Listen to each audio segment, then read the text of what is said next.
So the Lionesses have just lost 2-1 live on talkSPORT in their opening game at Euro 2025. They're trying to retain the trophy. First side ever, first champions ever to lose their first game in the next tournament. Not good. And now the pressure's on for midweek against the Netherlands. But here's the player ratings and the manager ratings as well. I've done all the subs and Serena Vman. So here we go. Hannah Hampton in goal, the undisputed number one. Not at fault for either of the goals. And actually, she got Lucy Bronze out of jail. She'd hit a really soft back pass. Hannah Hampton did well there. I'm going to give her 6 out of 10. Lucy Bronze herself, game management for the second goal especially, was really poor. It's one of the poorest games I've seen Lucy Bronze play. Seriously experienced international, brilliant footballer, but really not at it at all this evening here in Zurich. So Lucy Bronze gets a 3 out of 10. Jess Carter.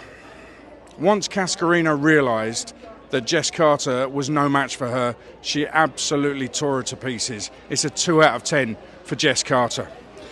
Leah Williamson, listen, defensively, England were not sound at all. Leah Williamson's the captain. She needed to do something about it. I love her. I think she's great. But that was a 3 out of 10 performance, Leah. Ellie Greenwood, part of a defence I can't defend. I'll give her a 4 out of 10. Keira Walsh, overall not one of her best nights, but really good technique for the goal that got England back in it with a bit of a lifeline towards the end of the game. Too little, too late, I'm afraid. Keira Walsh gets a 4 out of 10. Georgia Stanway.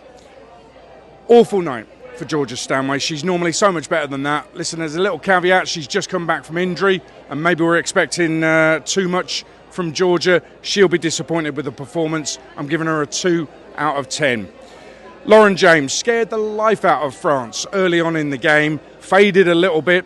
Obviously, she's only just come back from injury, but at times she was an absolute joy to watch. I'm giving Lauren James a 7 out of 10.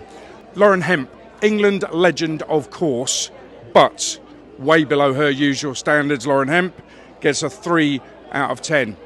Beth Mead, England legend, of course she is, top scorer at the last Euros, sets up the Champions League winner for Arsenal with a brilliant assist. So how does she put in a performance like that? Doesn't make any sense whatsoever. Gave the ball away for fun.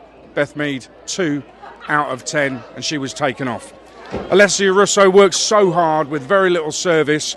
Exceptional first half. She got tired in the second half.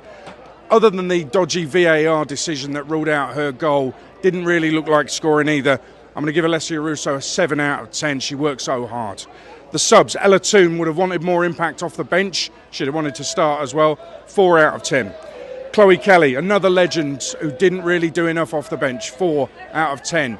Niamh Charles gets a 4 out of 10 as well. A slight improvement at left back on what went before, but maybe that was because Cascarino was taken off at pretty much the same time. Michelle Adjiman came on 86 minutes, Michelle Adjiman, and she was the best player for England on the pitch in that short space of time. I'm giving her a 9 out of 10. She couldn't have done much more other than score. And Serena Vman, obviously an England legend. She's won us the Euros. What more do we want? But we're judging her on now. And actually, her subs won us the Euros last time out. Her substitution policy this time around, absolutely wrong. Totally and utterly wrong. She needed to bring on. She's got 2 hungry young strikers who aren't fearful of playing in an England shirt, especially at a tournament. They should have come on much earlier. And hopefully she will sharpen up by the time the Netherlands come around on Wednesday night here in Zurich. Serena Vman, you're getting a 1 out of 10. Must do better.